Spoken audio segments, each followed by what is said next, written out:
Assalamualaikum warahmatullahi wabarakatuh. Salam sejahtera bagi kita semua. Halo anak-anak siswa kelas 8, bertemu lagi dengan saya, Ibu Putri Trihartati dalam mata pelajaran Bahasa Indonesia. Bagaimana kabar kalian hari ini? Ibu harap kalian semua dalam keadaan baik, sehat, dan yang pastinya tetap semangat dalam belajar. Walaupun saat ini kita tidak bertatap muka secara langsung. Sebelum memulai kegiatan pembelajaran, alangkah baiknya kita berdoa terlebih dahulu. Berdoa dimulai. Selesai. Semoga dengan doa tadi kita semua senantiasa diberikan kemudahan dan kelancaran dalam hal apapun. Ibu harap kalian semua tetap menjaga kesehatan dengan rajin mencuci tangan dan jangan lupa untuk memakai masker agar terhindar dari virus corona. Buku pelajaran yang kita gunakan yaitu buku siswa kelas 8 Bahasa Indonesia edisi revisi 2017. Nah, dalam kehidupan sehari-hari kita bisa mendapatkan sebuah informasi dengan berbagai cara. Tentu kalian pernah dong membaca surat kabar, majalah, atau artikel di media cetak ataupun di media elektronik. Ternyata informasi yang kalian baca itu termasuk ke dalam teks eksposisi loh. Teks ini juga tidak hanya dapat ditemukan dalam media cetak ataupun media elektronik, tetapi bisa kita temukan dalam kehidupan sehari-hari. Misalnya, jika kita mengobrol atau berdiskusi dengan teman. Informasi yang kalian berikan pada saat berdiskusi atau mengobrol dengan teman, itu termasuk ke dalam teks eksposisi. Kenapa? Karena kalian itu sedang menyampaikan sebuah pendapat untuk meyakinkan orang. Jadi, apa sih yang dimaksud dengan teks eksposisi itu? Dan apa saja unsur-unsur yang harus ada di dalamnya? Yuk, kita simak pada pembelajaran kali ini untuk lebih mengenal teks eksposisi.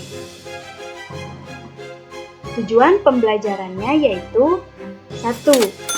Siswa mampu menjelaskan pengertian dan unsur-unsur yang terdapat dalam teks eksposisi dengan tepat.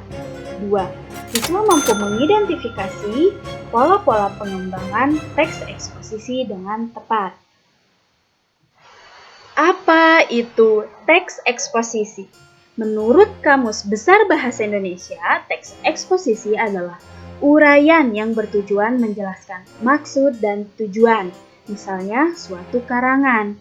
Jadi, teks eksposisi adalah sebuah teks yang berisi sejumlah informasi yang berupa gagasan, pendapat, dan fakta yang bertujuan untuk memberikan sebuah informasi dan pengetahuan kepada pembaca mengenai suatu hal.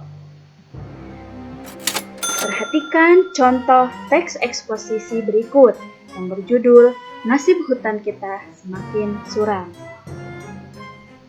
Sebagaimana yang terdapat pada contoh tadi, bahwa bagian teks eksposisi dibentuk oleh dua unsur, yaitu ada gagasan atau pendapat dan fakta. Berikut penjelasannya. Yang dimaksud dengan gagasan atau pendapat yaitu berupa pernyataan, komentar, penilaian, saran, dorongan, dan rujukan. Contohnya yaitu pada paragraf ke-1. Pada gagasan atau pendapat ini, ciri utamanya yaitu masih berupa opini. Kebenarannya yaitu masih dipertanyakan. Yang kedua, fakta. Fakta adalah kenyataan atau sesuatu yang benar-benar ada dan terjadi. Fakta ini berfungsi untuk memperkuat gagasan untuk lebih meyakinkan khalayak. Fakta yaitu kebenarannya valid, ada datanya ya, dan tidak bisa dibantah. Contohnya yaitu pada paragraf 9.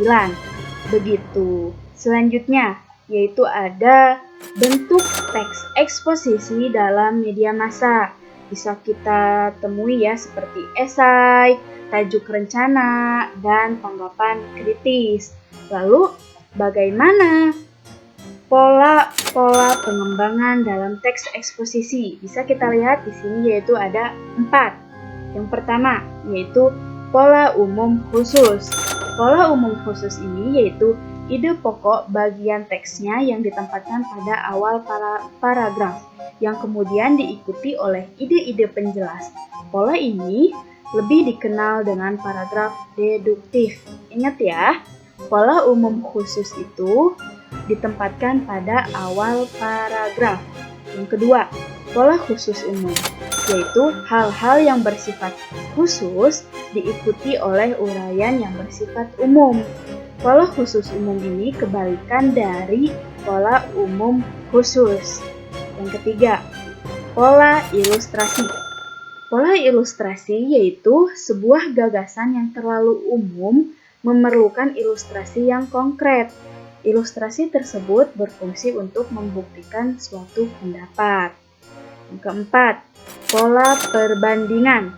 Pola perbandingan ini untuk meyakinkan suatu pendapat dapat melakukan suatu perbandingan. Untuk lebih mengenal lebih jauh mengenai pola-pola pengembangan teks eksposisi, bisa kita lihat contohnya, yaitu sebagai berikut. Nah, ini merupakan contoh pola umum khusus. Contoh pola khusus umum. Berikut contohnya. Contoh pola ilustrasi. Contoh pola perbandingan.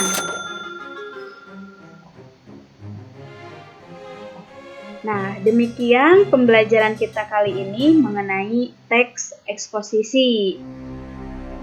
Jika ada pertanyaan atau ada yang belum paham, silahkan tanyakan melalui grup WA ataupun bisa berkomentar secara langsung di kanal YouTube ini. Tetap jaga kesehatan, perbanyak ibadah, dan tetap semangat. Sampai jumpa di pertemuan selanjutnya. Terima kasih. Wassalamualaikum warahmatullahi wabarakatuh.